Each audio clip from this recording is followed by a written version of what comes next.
What is cervical stenosis? Hello, this is Dr. Grant Cooper at Princeton Spine and Joint Center.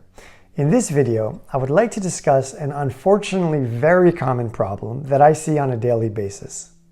Cervical stenosis is one of the most common causes of neck and arm pain, and it has the potential to be dangerous, so it's a very serious problem for multiple reasons.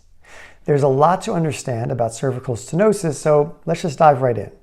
Now, first of all, cervical stenosis literally means narrowing of the cervical spine.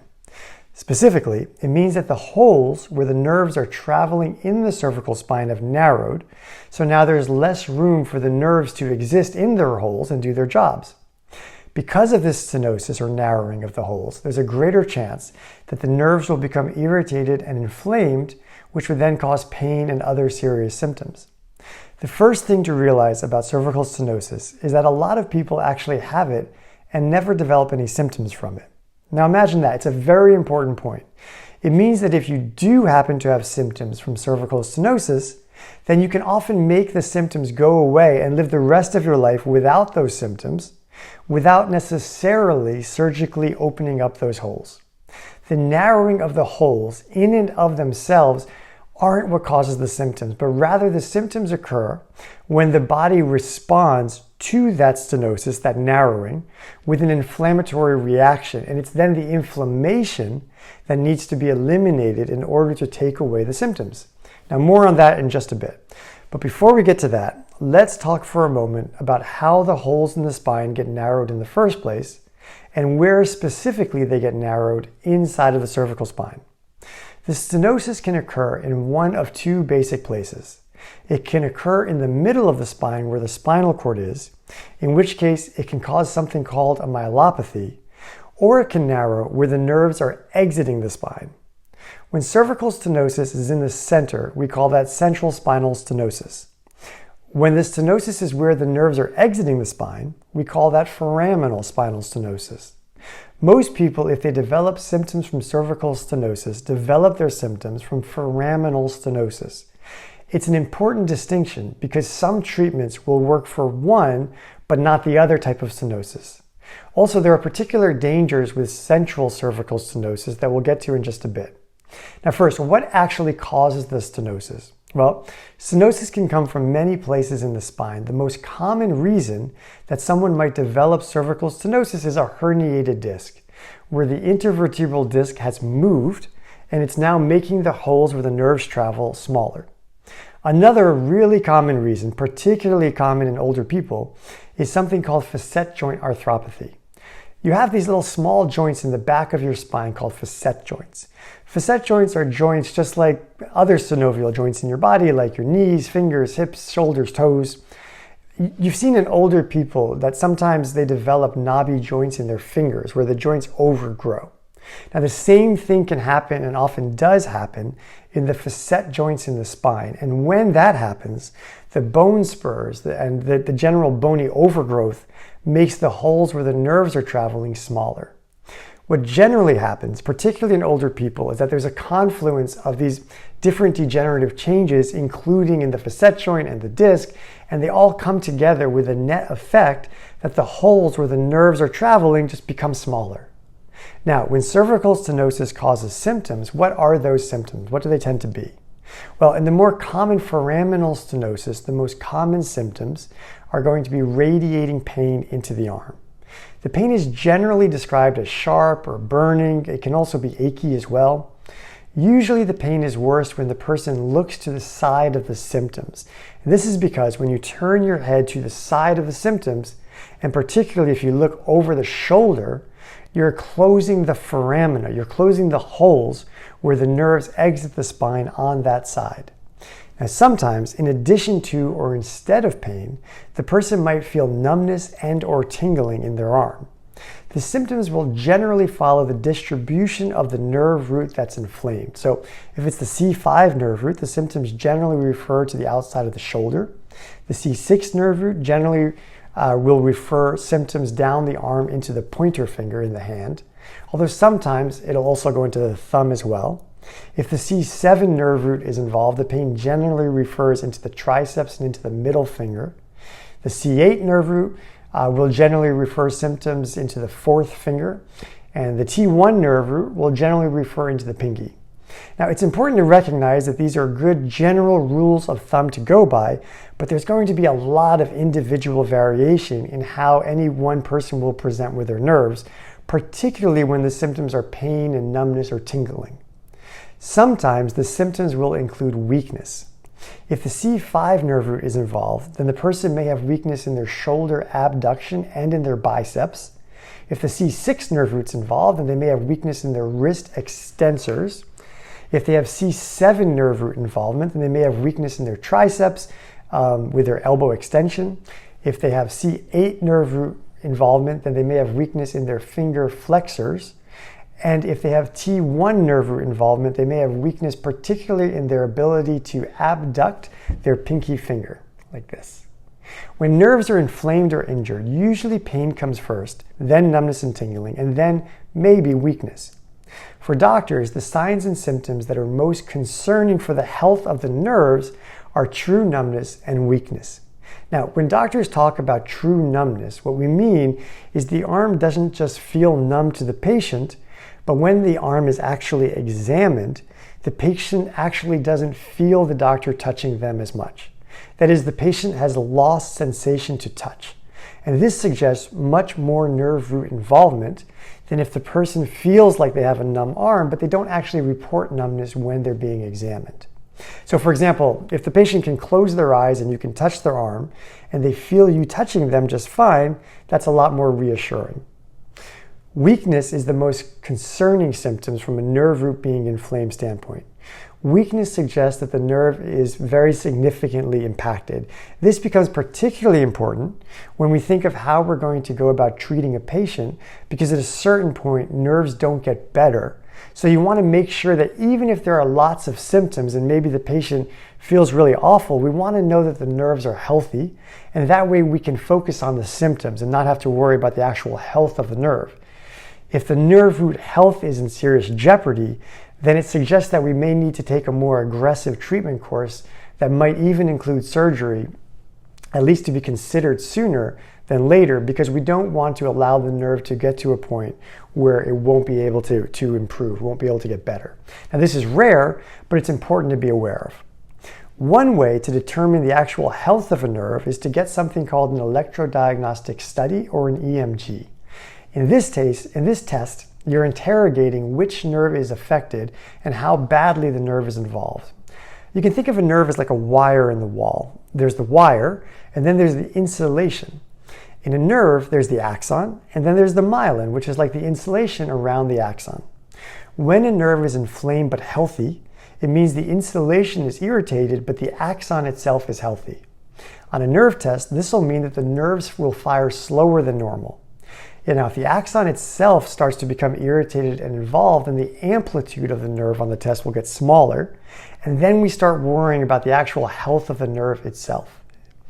An inflamed but otherwise healthy nerve can still cause horrific symptoms that can include awful pain, numbness, and even sometimes weakness.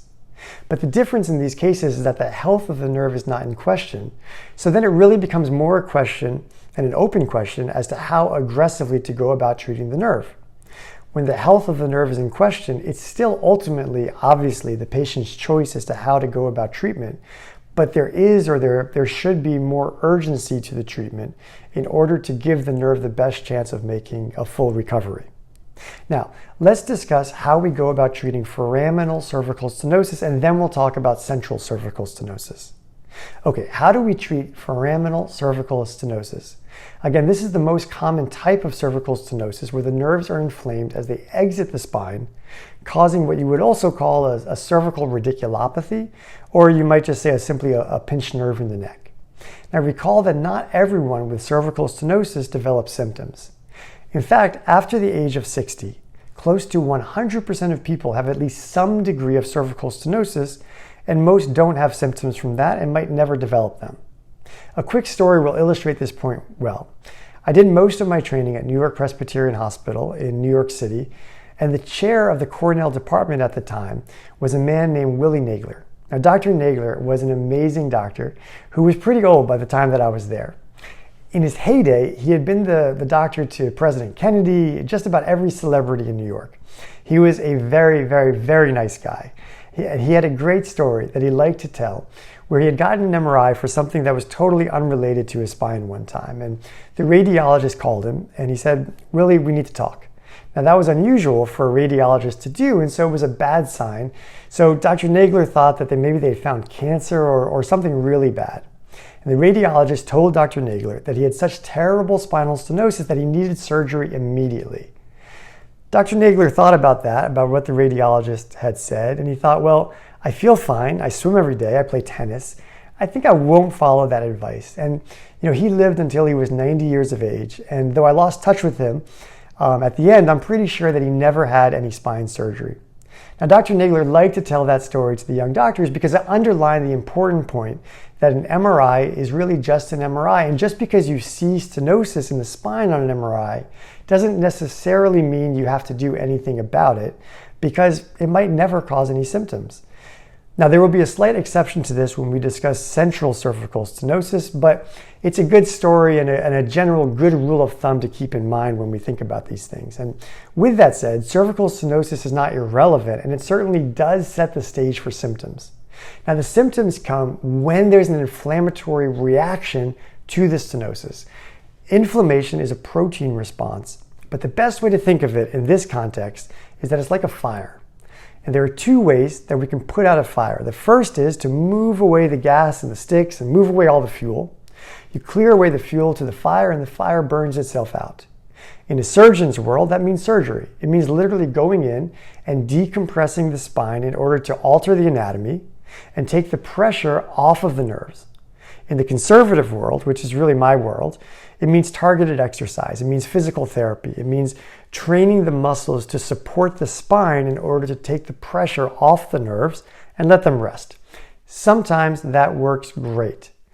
Other times you do that and the fire just keeps on burning, or there's just too much inflammation and pain to even do the exercises in the first place. Now, in these situations, it's often helpful to take a fire hose and put it on the fire. And in this instance, the best fire hose is going to be an epidural steroid injection. In this procedure, a needle is placed under X-ray guidance next to the inflamed nerve root, and anti-inflammatory medication is then placed on the nerve. The nice thing about this procedure is that it tends to be very effective in taking away the inflammation and therefore also the symptoms in foraminal stenosis. Now note that it's not a Band-Aid, it's not a painkiller. An epidural steroid injection, when it works, is removing the inflammation, which is what's causing the symptoms. But the limiting part of this procedure is that it doesn't do anything to address the underlying biomechanics that led to the inflammation in the first place. So if all you were to do were epidural steroid injections, they tend to give you about 3 months or so of relief. Now during those 3 months, and sometimes the relief is longer, sometimes the relief is shorter, but basically during that time when the inflammation and the symptoms are better, if you do nothing else, then usually slowly the nerves have a tendency to get aggravated again by the same biomechanics because those biomechanics haven't changed. So it's important that if an epidural steroid injection is used, then it should be used as a window of opportunity during which the patient can learn and perform targeted exercises to stretch and strengthen the appropriate muscles in order to unload the spine so that as the steroids wear off, the inflammation doesn't return. We have a video on the best exercises for neck pain and the best exercises for good posture. Both of these videos are excellent for this purpose, but also working with a physical therapist is a great idea. Now, once you're feeling up to it, I think an exercise routine such as Pilates can be an excellent way to continue to strengthen and stretch the right muscle groups to help keep you strong and limber and ultimately pain-free into the future. Now, sometimes, despite the best conservative efforts, the inflammation just keeps on burning. Or sometimes there's so much stenosis that the nerve is truly compressed and it's just not going to get better with conservative care. In these instances, surgery can be the best option. Now, there are in fact 2 concrete surgical indications in cervical foraminal stenosis. The first is if there's progressive neurologic loss. So if you're getting weaker and weaker, then surgery should be considered sooner than later in order to save the health of the nerve and allow for a full recovery. And second, if the symptoms are severe despite good conservative care, then surgery should at least be considered. When it comes to surgery, there are two basic types that are considered. The first is a decompression, and the other is a decompression and a fusion. To make the symptoms of cervical foraminal stenosis go away, you really only need to generally perform a decompression surgery in which the nerve undergoes essentially a rotor-rooter procedure, where anything that's causing the stenosis or contributing to the stenosis is removed, so now there's more room for the nerve to exist in the hole without being irritated. The trouble is that in some people, particularly if there's a lot of underlying arthritis, taking away parts of the bone can destabilize the rest of the spine. It's like a game of Jenga, right? Where if you take away too many pieces, you can unfortunately jeopardize the stability of the structure. If the surgeon feels that by taking away the stenosis, the spine may become destabilized, then the surgeon will have to fuse the spine as well as decompress it. In this procedure, the surgeon will typically put in hardware into the spine. Now, the difference between a decompression and a decompression with a fusion is huge in terms of operation time and certainly in terms of recovery. A decompression can be a relatively short recovery with people getting up and about within a few weeks or so. A fusion, on the other hand, can take 6 to 12 months before a patient is feeling back to themselves. So, as you can see, it's really a very big difference from that standpoint alone, not to mention a fusion is going to put more pressure on the other parts of the spine above and below it, because now the normal motion of the spine isn't going to be able to go through that segment, so other parts of the spine will have to take up that slack. That's something that can lead to what we would call adjacent segment disease, where other parts of the spine start to have a problem because of the extra stress that they now undergo from the adjacent surgery. Okay, let's talk now about cervical central stenosis. In cervical stenosis of the central part of the spinal cord itself is compressed in the middle of the spine. Now, this doesn't tend to cause pain, but it tends to cause neurologic loss, and it can be dangerous depending on the extent of stenosis. If the spinal cord is affected, symptoms might include decreased balance or decreased coordination in your hands or legs. If the spinal cord is very badly affected, you can have incontinence of bowel and bladder. Incontinence of bowel and or bladder is very rare, but it's a clear surgical emergency. Central cervical stenosis can also cause weakness in the arms or the legs. When the spinal cord is involved in the cervical spine, it's called a cervical myelopathy. This is a potentially very dangerous problem because if it progresses, it can lead to further neurologic deterioration, which can become permanent. If cervical central stenosis is causing neurologic symptoms, surgery really should be considered. Epidural steroid injections work very well for inflammation from foraminal stenosis, but unfortunately, they really don't work for central stenosis and actually might be counterproductive by increasing the pressure in and around the spine. Physical therapy can still be very helpful to manage the symptoms and maximize function in a cervical myelopathy, but therapy alone won't be able to take much of the mechanical pressure off of the spinal cord if the compression is severe. Surgery is really going to be the only way to do that. Now, sometimes a patient is asymptomatic and they happen to get an MRI of the neck.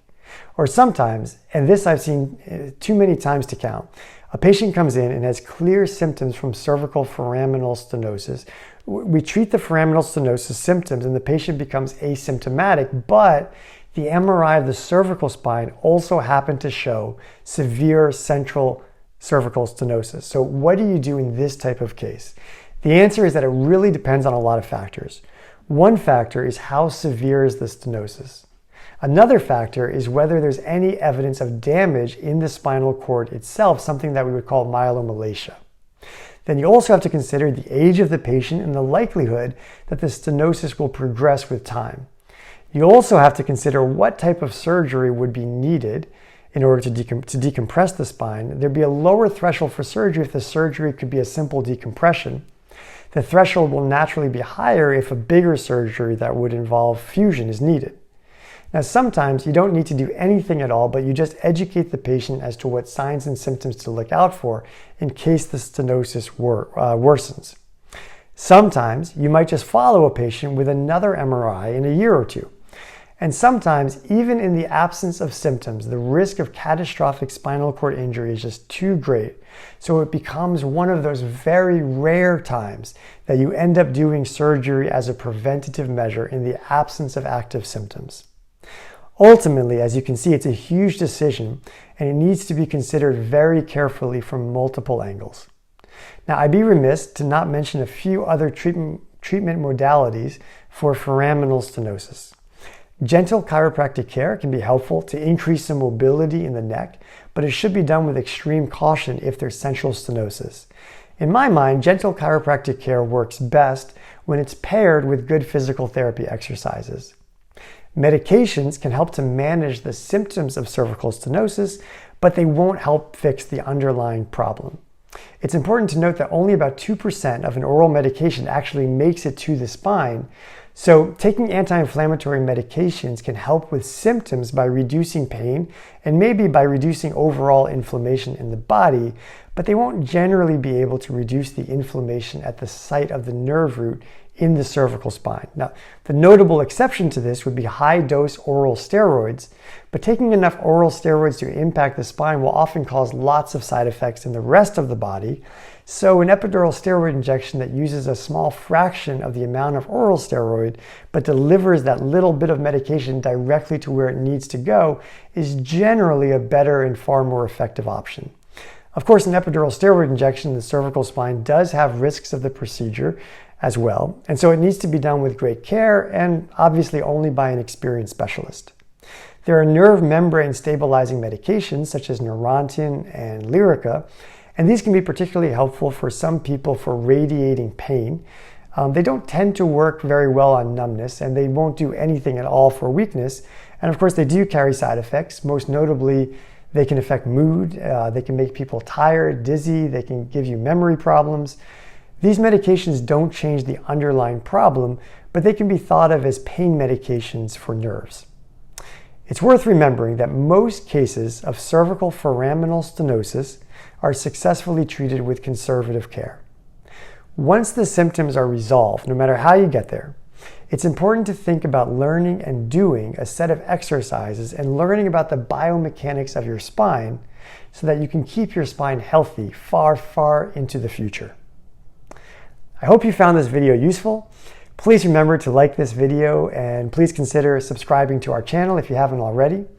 As always, if you have any questions or comments or suggestions for a future video, then I would love to hear from you in the comments section. Thank you very much for watching. I wish you all the best of health.